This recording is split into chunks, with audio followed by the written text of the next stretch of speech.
Welcome class. तो आज हम चार्ट्स के बारे में पढ़ेंगे और उसके कंपोनेंट्स के बारे में पढ़ेंगे। चार्ट्स एमएस एक्सेल में काफ़ी ज़्यादा यूज़ किया जाता है और जनरली डाटा को क्रक्स वे में देखने के लिए चार्ट्स का एमएस एक्सेल 2007 में यूज़ किया जाता है। तो चार्ट्स की मदद से हम डाटा को विजुअली रिप्रेजेंट कर सकते हैं किसी भी स्प्रेडशीट में। तो इसकी मदद से हम डाटा को क्लियर और कंसाइज वे में रिप्रेजेंट कर सकते हैं ताकि हम उसको आसानी से समझ पाएँ और जो भी हमारे ट्रेंड्स और पैटर्न्स हैं उनको हम देख पाएँ और एनालाइज कर पाएँ। एक्सेल 2007 में कई प्रकार के चार्ट्स हैं जैसे कि column charts, bar chart, line chart और पाई चार्ट्स। हर चार्ट का अपना एक यूज़ है और कौन सा चार्ट आप बनाना चाहते हैं ये यूज़र पर डिपेंड करता है कि वो किस टाइप से अपने डाटा को रिप्रेजेंट करता है। ठीक है?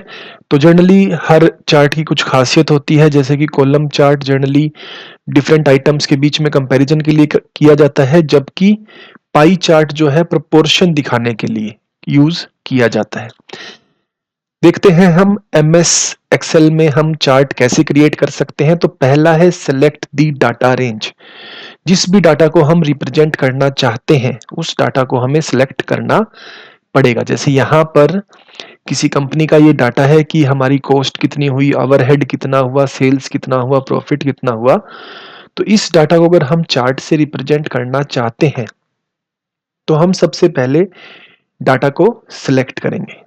उसके बाद सेकंड स्टेप है गो टू इंसर्ट टैब और वहां पर चार्ट ग्रुप होगा। उसमें से हम डिसाइड करेंगे कि हम कौन सा चार्ट यूज करना चाहते हैं। तो जैसे हम यहाँ पर इंसर्ट टैब के अंदर गए, यहाँ पर सपोज करो सबसे कॉमन जो है हम वही चार्ट आपका 2D चार्ट सपोज करो हम रिप्रेजेंट करना चाहते हैं। तो या 3D चार्ट भी कोई 3D चार्ट सपोज करो हम रिप्रेजेंट करना चाहते हैं तो इस टाइप से आपका ये चार्ट यहाँ पर आ गया है। ठीक है? तो इस तरीके से हम किसी भी चार्ट को रिप्रेजेंट कर सकते हैं।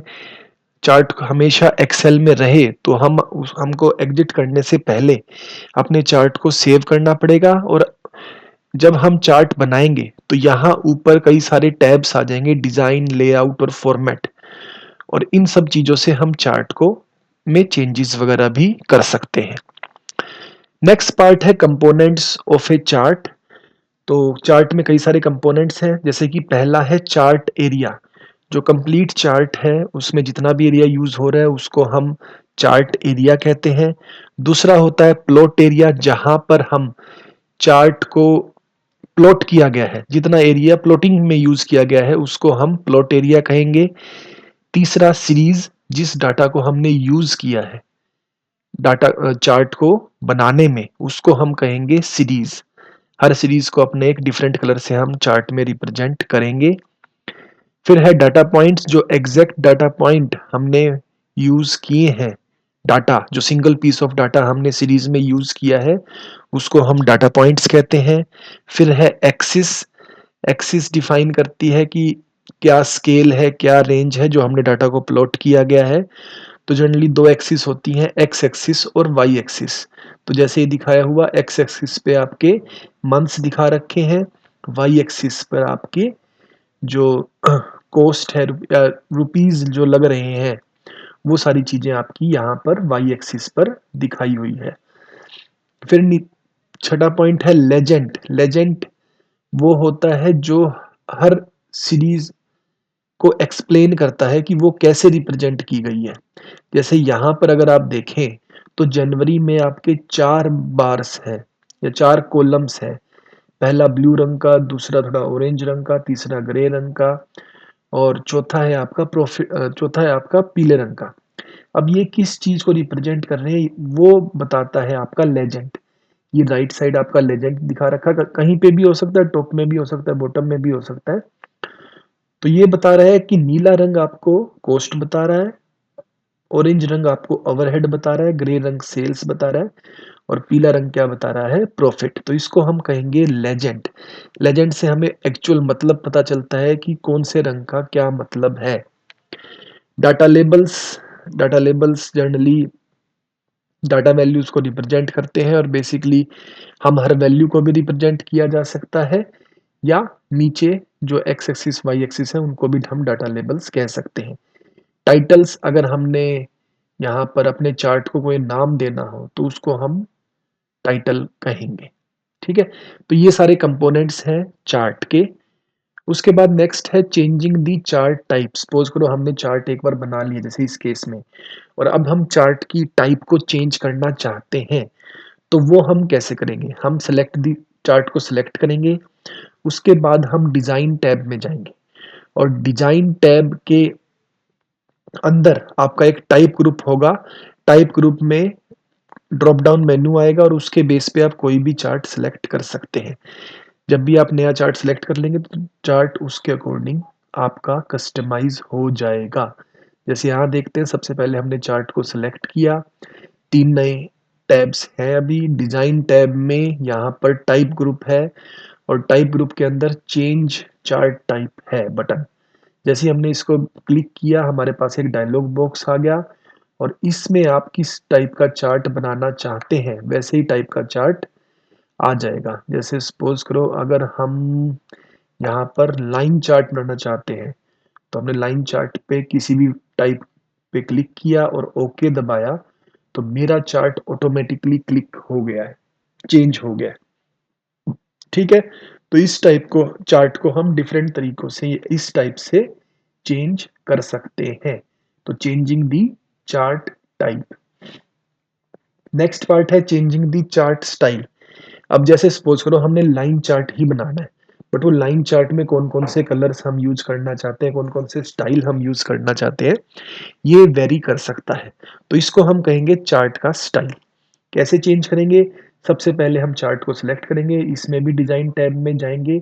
डिजाइन टैब में आपका चार्ट स्टाइल्स का ग्रुप होगा, उस ग्रुप में से हम कोई भी चार्ट का स्टाइल सिलेक्ट कर सकते हैं, और जैसे ही हम सिलेक्ट करेंगे आपका चार्ट कस्टमाइज हो जाएगा। जैसे इसी को देखते हैं, चार्ट को सिलेक्ट किया, डिजाइन टैब में हम पहले से ही हैं, इसके अंदर चार्ट स्टाइल्स है, और यहाँ पर अगर मैं इसको क्लिक करूं तो कई सारे एरोज आ जाते हैं, किस टाइप में आप सिलेक्ट करना चाहते हैं। ठीक है, तो यहाँ पर जनरली डिफरेंट कलर्स हैं, बाकियों में अगर आप देखोगे तो जो कलर कॉम्बिनेशन है वो एक सा ही है। तो अगर मैं सपोज करो इस टाइप से क्लिक करूं तो यहाँ पर एक ही रंग की शेड चेंज हो रही है। जनरली ऐसी चीज हम प्रेफर नहीं करेंगे, क्योंकि इसको समझना थोड़ा मुश्किल है कि कौन सा रंग किसको डिनोट कर रहा है। और अगर आप कलर्स को रिप्रेजेंट करना चाहते हैं, डिफरेंट कलर्स को, तो ये आपका बेटर तरीका है, इसमें बस आपका बैकग्राउंड चेंज हो गया है। ठीक है, तो ये इस तरीके से हम चार्ट के स्टाइल्स को बदल सकते हैं। उसके बाद नेक्स्ट है different type of charts in M S Excel 2007। अब जैसे बताया था कई टाइप के चार्ट्स होते हैं, यहाँ पर हमने जब एक्सेल में देखा था तब भी वहां पर लिखा आ रहा था। जैसे अगर हम इस पे चेंज चार्ट टाइप पे क्लिक करें तो कॉलम, लाइन, पाई, बार, एरिया, स्टॉक, ये अलग अलग टाइप के चार्ट है। इसकी ब्रीफ डिस्क्रिप्शन आपके एग्जाम्स में आ सकती है। जैसे कि कॉलम चार्ट हम अगर वैल्यूज को, डिफरेंट कैटेगरीज की वैल्यूज को एक दूसरे के साथ कंपेयर करना चाहें तो उसके लिए जनरली हम कॉलम चार्ट का यूज करते हैं। बार चार्ट कॉलम चार्ट की तरह ही है, बट यहाँ पर जो लाइंस हैं वो वर्टिकल की बजाय हॉरिजॉन्टली आती हैं। तो जैसे अगर मैं इसको कन्वर्ट करके ही दिखा देता हूँ, ये चार्ट है, इसको पहले हमने कन्वर्ट किया कॉलम्स वाले में, तो कॉलम्स में कुछ इस टाइप से आएगा। और फिर हम अगर इसको बार में कन्वर्ट करें तो बार में आपका बस हॉरिजॉन्टल, वर्टिकल की बजाय आपकी लाइंस जो है वो हॉरिजॉन्टल आ गई हैं। तीसरा है लाइन चार्ट। अभी हमने देखा था, जब पहले हमने बनाया था लाइन चार्ट में लाइंस आएगा और उसमें हर डाटा पॉइंट आपको दिखेगा कि कितनी वैल्यू उस डाटा पॉइंट की है। तो जनरली ट्रेंड्स वगैरह अगर हमने दिखाना हो, कोई लाइन, कोई मतलब जैसे कोस्ट है, कोस्ट बढ़ रही है या घट रही है, तो उस चीज के लिए हम लाइन चार्ट का यूज करते हैं। चौथा है pie chart. Pie chart generally हम परसेंटेज में दिखाना चाहें कि किसका कितना कंट्रीब्यूशन है। ये चार्ट शायद पाई चार्ट के लिए सुटेबल ना हो, बट फिर भी अगर एक बार हम ट्राई करें पाई चार्ट में तो कुछ इस टाइप से आएगा। यहाँ पर हमारा काफ़ी डाटा लूज हो रहा है, ये हमने सिर्फ महीनों के हिसाब से बता दिया कि महीने में जनवरी महीने में कितना हमारा टोटल था, फरवरी में कितना था, इस टाइप से। बट ये ओवरऑल हमारा सिर्फ कॉस्ट दिखा रहा है, ठीक है? तो ये सिर्फ कॉस्ट दिखा रहा है, बाकी ओवरहेड्स, सेल्स, प्रॉफिट यहाँ से मिसिंग हो गए। तो इसको हम पाई चार्ट कहते हैं। यहाँ पर ये परसेंटेज की फॉर्म में दिखा रहा है, जैसे ये दिखा रहा कि हमारी कॉस्ट, और इसने कौन सी महीना लिया, मई महीना ले रखा है, 41% है। मई महीने के हिसाब से कॉस्ट जो है आपकी 41 है, और ये अप्रैल की 27%, 13%, 11% और 7%, इन सारों का सम करेंगे आप, 100% आपका यहाँ पर आ जाएगा। उसके अलावा area chart generally line chart की तरह ही होता है, बट यहाँ पर जो नीचे वाला एरिया है वो भी किसी ना किसी रंग से भरा होता है। अगर हम इसको एरिया चार्ट में एक बार कन्वर्ट करके देखें क्या कुछ होता है, जैसे सपोज करो हमने एरिया चार्ट बनाया, तो यहाँ पर देखेंगे तो नीचे वाला एरिया उस पर्टिकुलर रंग से भरा हुआ है, ठीक है? तो हर चार्ट का अपना एक अलग रिप्रेजेंटेशन का तरीका है। स्कैटर चार्ट दो सेट्स ऑफ डाटा के रिलेशनशिप को रिप्रेजेंट करता है। Stock chart generally stock market data के को रिप्रेजेंट करने के लिए, डिस्प्ले करने के लिए यूज किया जाता है। वैल्यू हाई जा रही है, लो जा रही है, ओपनिंग प्राइस क्या है, क्लोजिंग प्राइस क्या है, इन सब चीज़ों के लिए। तो ये डिफरेंट टाइप के चार्ट्स हैं जो हम एमएस एक्सेल में अलग अलग जगहों पर हमें यूज़ कर सकते हैं। जब हमें जो चीज़ सुटेबल लगे वो चार्ट हम यहाँ पर यूज़ कर सकते हैं।